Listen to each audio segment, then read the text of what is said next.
a super champion yet. When he retired, he was going to vacate the belt. Obviously, the belt was vacant. And me and Ramirez became number one, number two. We became going to a first bid for that fight. But Haney had the option because he was going to come to 140, so he had the option to go ahead and jump Ramirez. Just go to number one spot, and basically I'll go number two, and it'll be me and Haney going to a first bid instead of me and Ramirez. So we had talked. I think it was Haney's dad already. My dad, and then he said he wouldn't do it. So we had talked. I think it was Haney's dad already. My dad, and then he said he wouldn't do it. So I don't know. Tio caught wind of it, and he just decided, oh, no, I'm not gonna retire. And he blew everything up. And then that's when, they made him a super champion. And yeah, that's what happened, man. So then,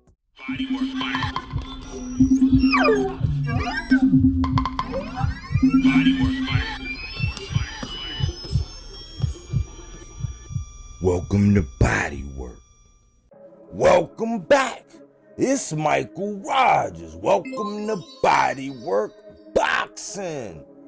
I got good news and I got bad news. The good news is Subriel Matias told the truth. Yeah. What you talking about, Mike? He said that Devin Haney and them was chicken.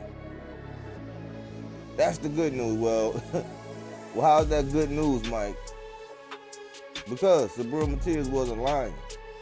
He's a man of his word. He said Devin Haney was chicken, right?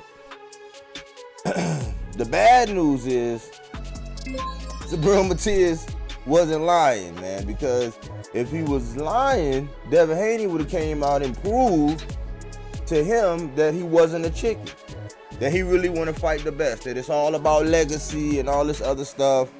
Granted, I know he was trying to get his big money fight with Ryan, but again, my point in that was it couldn't be an exhibition fight when Tank fought Ryan, only for it to be Game 7 per Bill Haney, now that Devin Haney was going to fight Ryan. Did they get upset that, Oscar and whatever happened promotion-wise, that the fight looks like it's going forward rolling? Never mind Barroso. So, in the grand scheme of things, we would have wanted Devin Haney to show us, because a lot of people online be talking about how it'll show us that he'll pretty much do Matias just like he did Regis and this and that. I'm like, man, that's a tall task. You know what I'm saying? Sign me up. You know what I'm saying? You might have had me sold with that Regis thing. I just want to see it. But here we have it that pretty much Bill Haney, the trainer and manager of Devin Haney, came out and basically said that they want Adrien Broner. Adrien Broner, man. This is one of their go-to plays. Well, I told you, they'll call out a big name, fight a not-so-big name, and then do not-so-big numbers. And they're on track record for doing it again. I think everybody want to go back to an interview that Arnold Barbosa did recently where he pretty much spilled the beans, man. It was best laid plans. The only thing T.O. jumped back in it and said, no, I'm coming back, and it made, but that timeline is kind of vicious, man. You know what I'm saying? That whole DHP timeline, every single solitary day is looking more and more funny in the light. And I heard some early rumblings that it would have been wrong for Subriel Matias to actually fight Arnold Barbosa. Now, I'm questionable as to whether or not Arnold Barbosa is ready. He got a good resume. There's a lot of names, a lot of different styles. He's been waiting in the wings. He just came back almost a year layoff, so he just got his feet wet. I don't know if it would be a fight and then a Matias, but, going into a fight with Subriel Matias, a lot of people, highly touted people are actually giving Arnold Barbosa a lot of credit. And I give him credit for actually wanting to accept the fight. We don't know what happened with Richardson Hitchens and Catterall. They said they were stepping away. Richardson Hitchens came out and said that he got an announcement to make about a fight. And I guess we can get some answers there. Gary Antoine Russell said he would love that fight. His plan is to come back, get a get back fight, get a tune up, and then he wants to clear out the division. He knows that a fight with him and Subriel Matias is inevitable. I ventured out to say, hey, look, man, everybody ducking Boots, everybody ducking Matias, make it happen. Nobody's ready for that. Everybody, oh my gosh, they want to conquer the division they want. I'm like, well, I just want to see fights. But a lot of people hit me up with how I want to see fights, and I know that business-wise, it makes a lot of sense. They're two big boogeyman, and you really honestly don't know who would actually win that fight if they were to fight. But I digress. Back to Devin Haney, man. Once again, I didn't even take the time to look up Adrien Broner's measurements. But once again, it's going to be a fighter that Devin has the height advantage over, the reach advantage over, the size advantage over, the activity advantage over, the speed advantage over. You know, when Adrien Broner, you know, decided to let his hands go, I think Adrien Broner is more offensively gifted.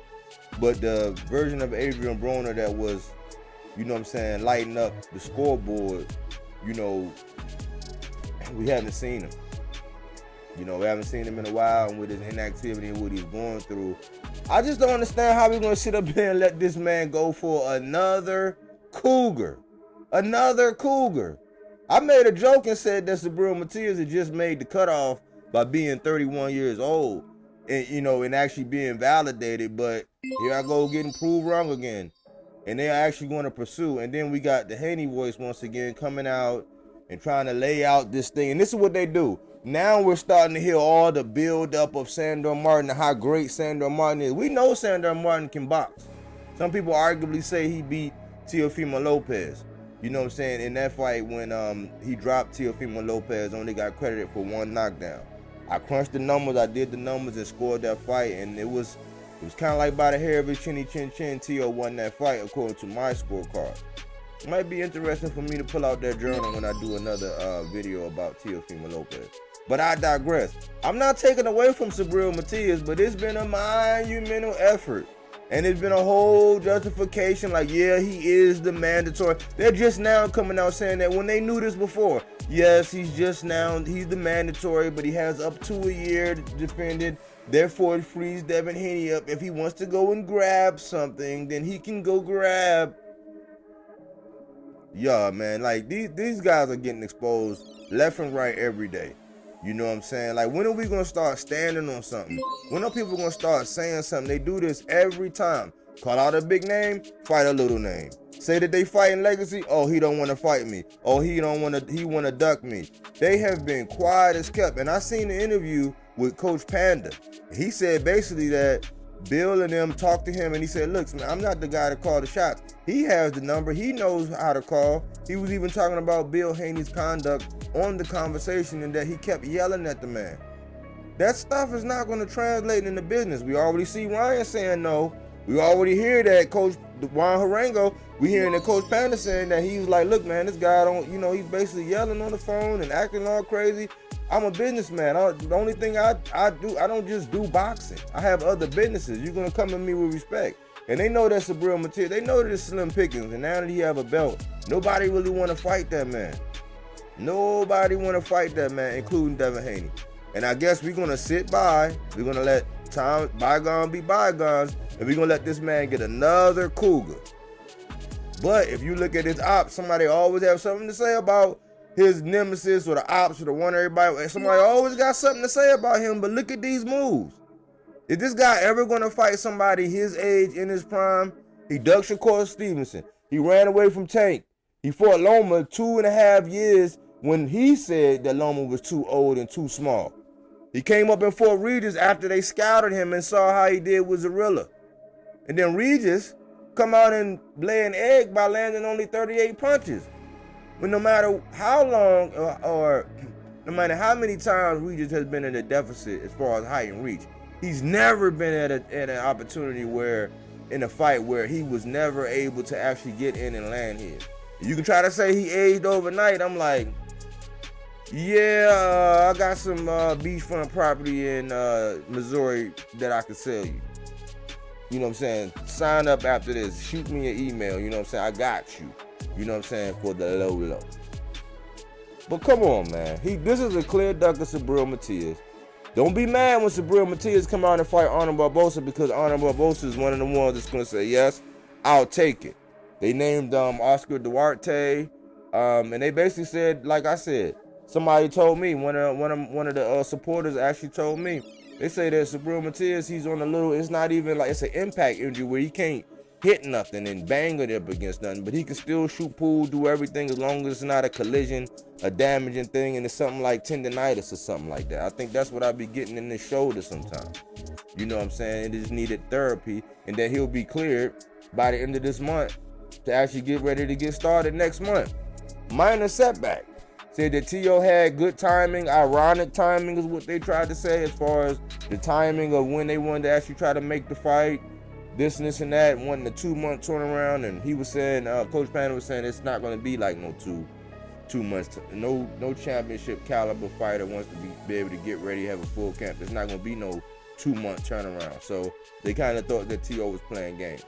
I don't know, more information needs to come out about that, but I would say don't be surprised if you get a Arnold Barbosa. You know, he mentioned Duarte, I guess the guy that actually just lost to Ryan Garcia, because he knows he's the type of fighter that actually want to fight. You know, but it's slim pickings for Subriel Matias, man. And it's a shame that nobody out here really want to sit up here and not call out this pattern, man. Where's all the people that pride themselves on being consistent? This pattern where Devin Haney always fights somebody where he has all the advantages. I mean, he's not the only one that's doing that, but he's the main one doing it. Anyways, man, what y'all think about Subriel Matias and Arnold Barbosa? You know what I'm saying? I think Gary Russell, he's behind Sandor Martin in that WBC. I think he's standing in that WBC line. But I think that he's outside of a unification one of these guys. I think that Gary Antoine Russell is the best fighter that he can fight. You know, we still, like I said, we got to hear about Richardson Hitchens and what he got going on. But let me know, man.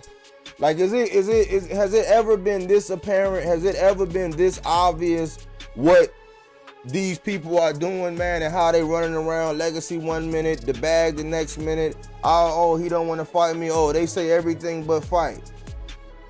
It's like, my, the tables turn. Because Subriel Matias said you was a chicken, y'all were chicken. Y'all come out and call Adrien Broner, of all people, inactivity and all, going through the ins and outs, knowing that he not dedicating the gym, and this is a clear. Like, we talking about predator and prey. You know what I'm saying? We talking about predator and prey. What can I say, man? Anyways, man, thanks for all the new subscribers, man. Thanks for all the support. Thanks for chiming in, man. I'm feeling the love. I'm feeling the encouragement, man. Let's just keep this party going. Let me know what you think in the comment section. Thanks for tuning in here with Bodywork Boxing, where we don't take things for face value. We do that body work.